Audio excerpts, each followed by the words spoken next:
Welcome to Frank Stajano Explains. Today's topic is Cantor's theorem. Cantor's theorem is a generalized form of Cantor's diagonal argument. And Cantor's diagonal argument is a reasoning to explain that there are more real numbers than integers. You may have heard that. The Cantor's theorem is a statement about the cardinalities of sets, cardinalities of infinite sets. It's a very deep result. It took a great mathematician to get to that, but it is something that can be explained very easily. I make this video because it was a footnote that I didn't explain in my course on discrete mathematics when we were dealing with finite automata, but it is something that can be understood by a smart 10-year-old. So if you're one of my students in the Discrete Maths course, this explains the thing that we omitted then. And if you said you're a smart 10-year-old, then you're welcome to hang around. And if you enjoy this kind of stuff, then well done. And I hope that in due course you become my student here at Cambridge. If you're someone who teaches smart 10-year-olds, then make them enjoy this material. Make them be proud of the fact that they can understand something that is actually studied at university, because this is cool stuff, and people who enjoy that usually enjoy many other computer related things. This is a simple result when someone else walks you through it. It's actually, as I said, a deep result, and one that can be quite convoluted to reconstruct for yourself, and it is worth getting to the stage where you understand it well enough that you can reconstruct the proof by yourself. So watch the video and then, without looking back, see if you can figure this out again for yourself and explain it to your friend. That will be when you finally own this material. So the business at hand is where you have two sets, A and B, and you want to make a correspondence, a bijection between the elements of the two sets. If there is a bijection between the elements of the two sets, then there are as many elements in set A as there are in set B. So one-to-one correspondence. And this is all trivial if sets A and B have a finite number of elements. But what does it mean for them to have the same number of elements, the same cardinality, if they are infinite? So, okay, I have the set of natural numbers. It's an infinite set, maybe one of the easiest infinite set, 0, 1, 2, 3, blah, blah. If I have another infinite set, for example, the set of integers, which include the negative numbers as well, it's also infinite. They're both infinite. Do they have the same number of elements? And you may have already seen all that stuff, of course. But if you haven't, there are some tricky things the first time you encounter that. And so it is obvious that the integers include the natural numbers, because every natural number is also an integer, but there are more integers which are not natural numbers. So it would seem intuitive that their cardinalities cannot be the same. But instead, because they're both infinite, in another sense, they are the same. And in this other sense, it's when we say, can I create a bijection between the natural numbers and the integers? And well, actually, I have a way of doing that. If I consider my integers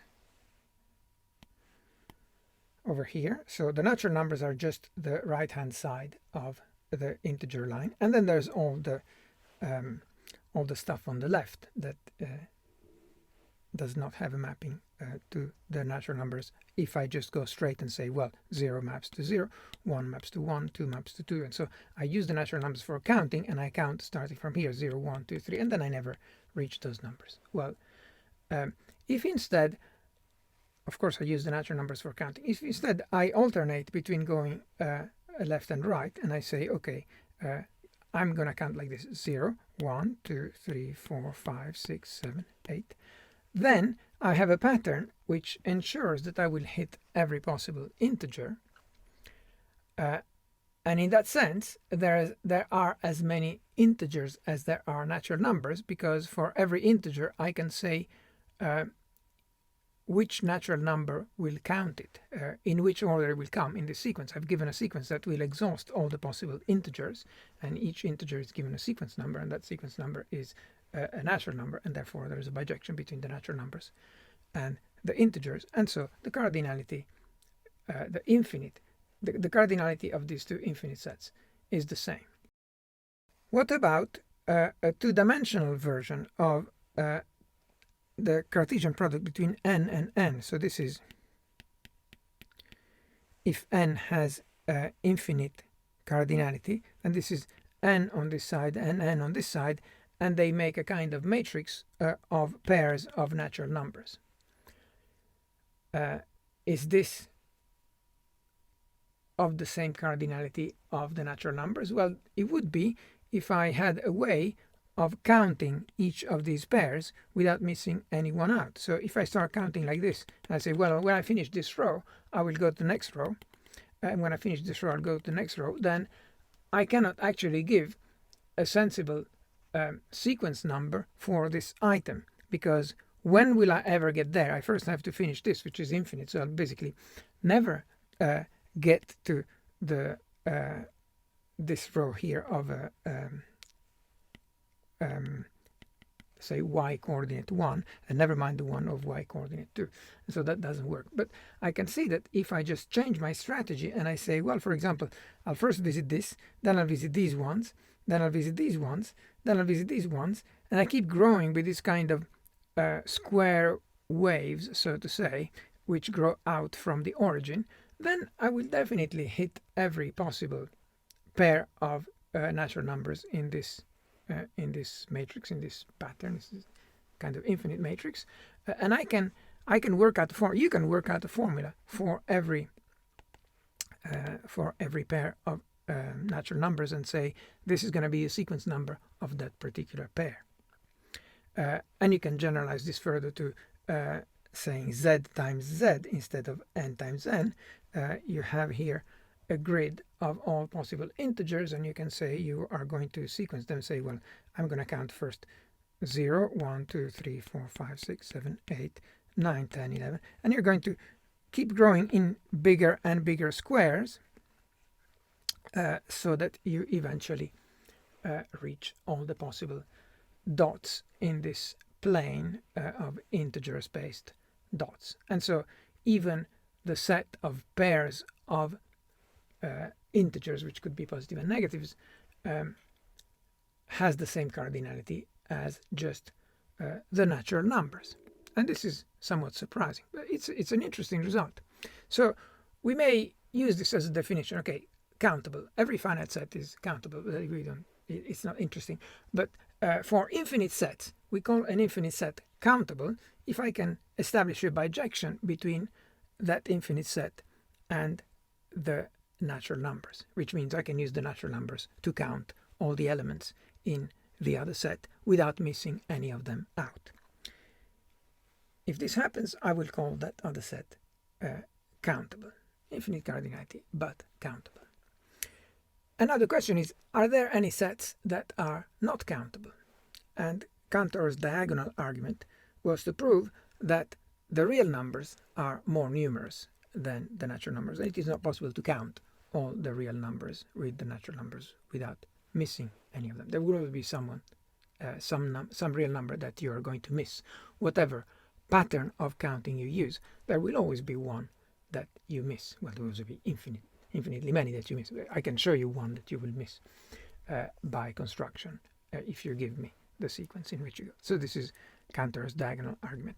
A generalized version of Cantor's diagonal argument is Cantor's theorem, which we're going to look at now, which is to say, if you have a set, then the cardinality of its power set, means the set of all sets of elements in the first set, is always greater. And if they are finite, it's obvious, because the cardinality of the original set is n, then the cardinality of the power set is 2 to the power n, because that's how many subsets of elements in the first set you can make.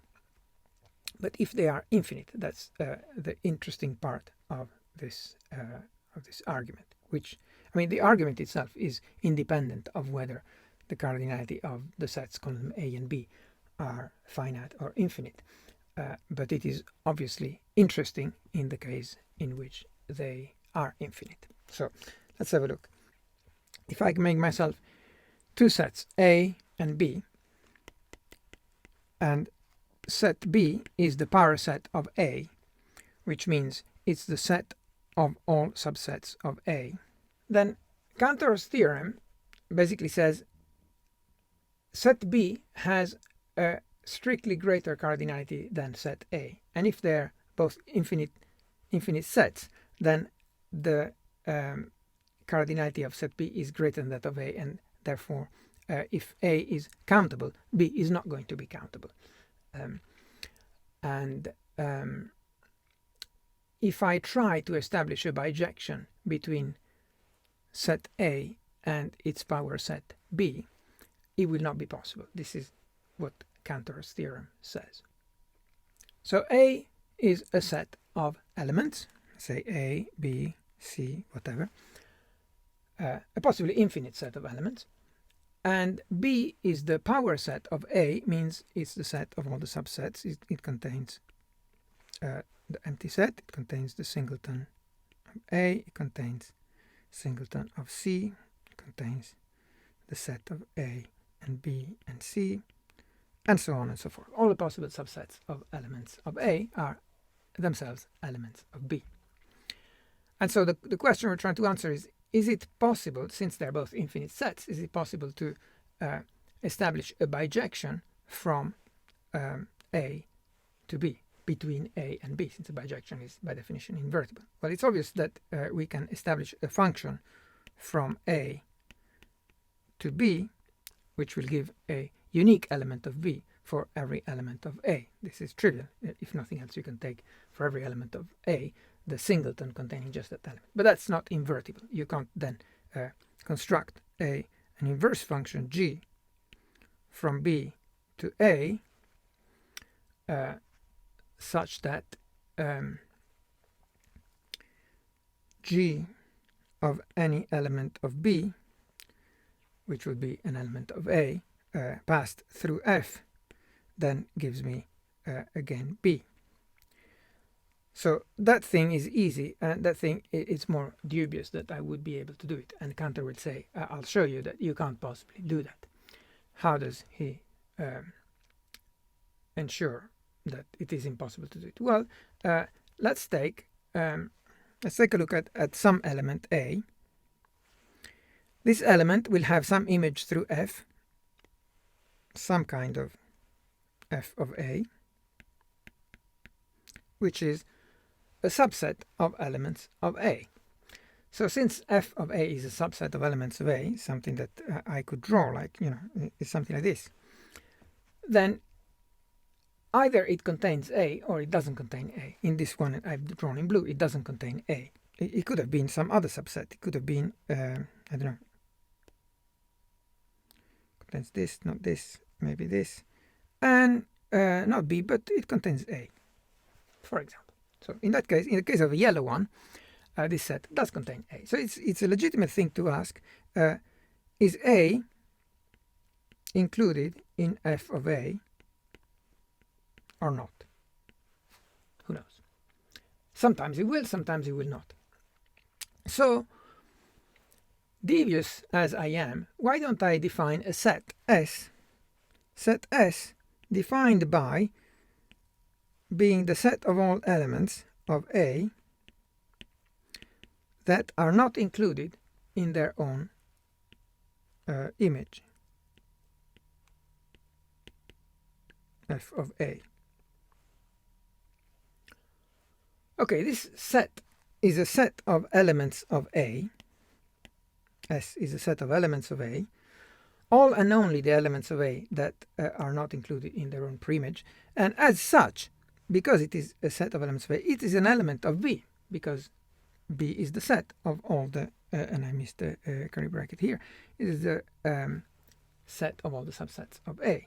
So if it's true that this mythical bijection exists, then this set big S will have a preimage in A. Let's call it small s. So there's going to be some small s such that its image through the function is S. Another interesting question comes, what about a small s? Is it included in S? Yes or no? Let's see. If yes, if S is included in the set big S, then it must enjoy the property that it is not included in its image, but its image is S. So if S is included in S, then this means that it is not included in S, which is a contradiction, which means this branch cannot exist. So S, I would have to write something like S is in big S implies S is not in big S. So contradiction. So maybe I'm luckier with the no part. And the no part would be S is not included in S. But if S is not included in S, you can see that it enjoys the defining property of being member of S.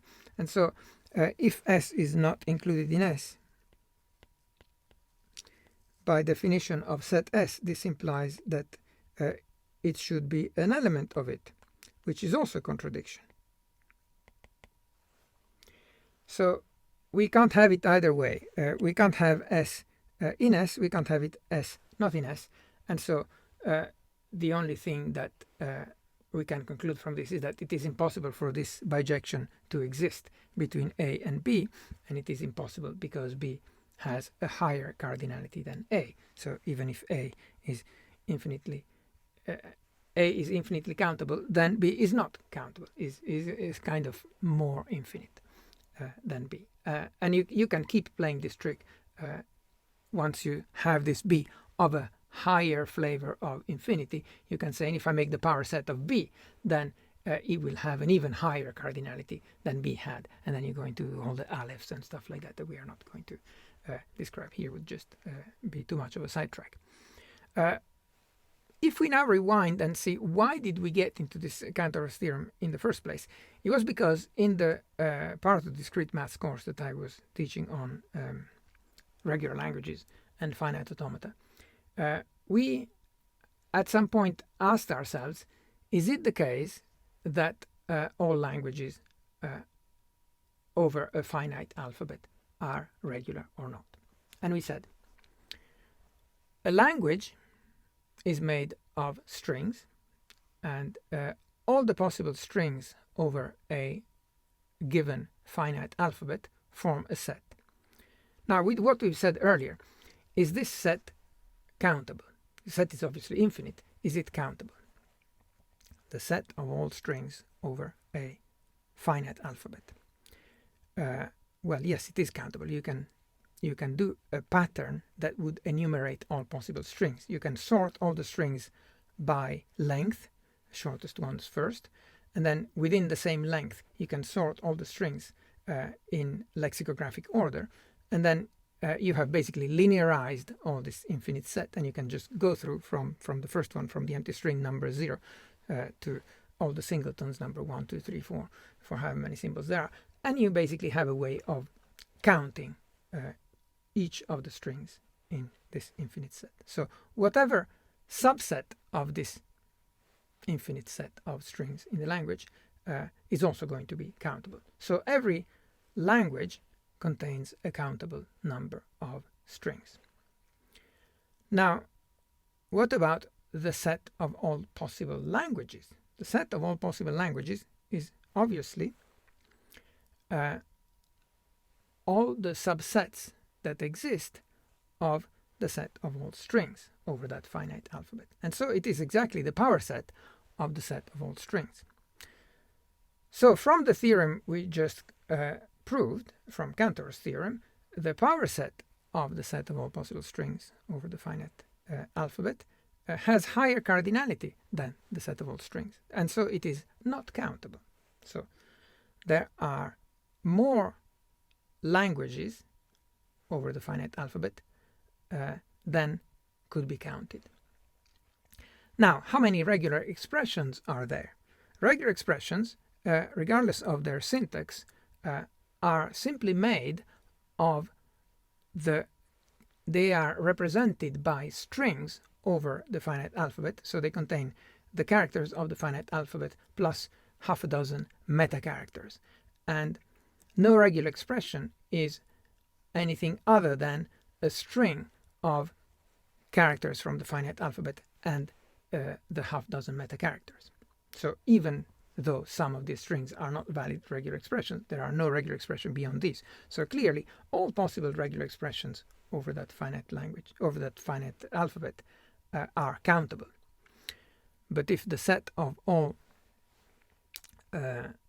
languages is uncountable, then clearly there are not enough regular expressions to go around to uniquely match each of the languages. And so there must exist some languages that no regular expression can recognize. And this proves then, therefore, to us that there exist languages that are not regular. And this is the thing that we said back then, saying, well, if you used Cantor, then you could prove that. Well, this is how you do that. Well, that's it. I hope you enjoyed this explanation of Cantor's theorem. If you did, stick a like on this video. And if you would like more like this, then of course subscribe to the channel and also check out the playlists for more videos in the Discrete Maths series. And on that note, I should say thank you to those of you who are actually my students in Cambridge and took the trouble to fill in the survey at the end of the course. Not many people did that, only about 30 out of perhaps 4 times as many who followed the course. I'm grateful to those of you who did fill in the survey. It's always very important for us lecturers to know what you think about it. I'm even more grateful of the fact that you were very complimentary in saying how inspiring and engaging the course was, and even more so for the algorithms one. So I was very proud. This came in while I was filming and editing this week's video, and I thought I would just add this last snippet of thank you for those of you who expressed their appreciation for my work. A lot of work goes into the production of this material, and when you say it worked well for you, then it is much appreciated by me, and it is certainly great encouragement for doing more. And if you're not one of my students, you don't get to fill in that survey, you can always use the like button, use the comments, say what you think about the material that's been produced. The more you engage with it, and the more I will be inclined to produce more of this material, even beyond the normal lectures. I hope to continue doing that with your support. Thank you very much.